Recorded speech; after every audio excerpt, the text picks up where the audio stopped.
There's this pernicious lie that says that science and faith are incompatible. We're told either bluntly or subtly that you could either be a believer in God or you could be a believer in science, but you can't be both. It's only one or the other. Much of this is empowered by a false understanding of both science and faith. It's that age-old battle, right? Evolution versus creationism. Darwin versus Jesus. Who wins? Despite the many scientific problems with Darwin's theory of evolution, there are even bigger problems philosophically.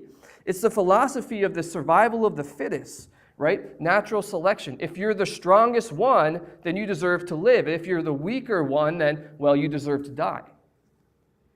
It says the species that are the strongest survive, while those who are weak die.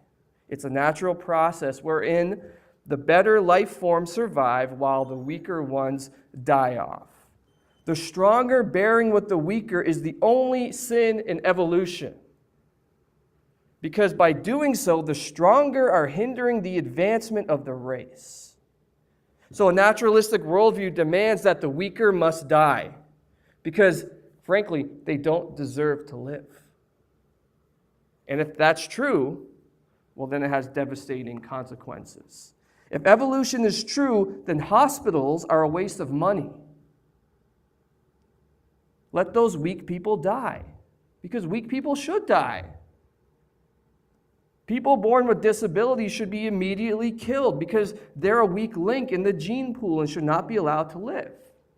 Now, of course, we don't live this way because we innately know that human life has value because we know we're made in the image of God. The scriptures are given for our instruction, and it teaches us not about a religious set of values, but it teaches us about a person, Jesus. Jesus Christ came and he bore our reproaches. He gave us the example to follow. Now imagine that. The strongest being of all time, God Almighty, he came to earth. He emptied himself in order to intentionally, on purpose, bear the weaknesses of the weakest among us. That's why we who are stronger in the faith are commanded to bear with the weaknesses of the weak, because that's what Jesus does.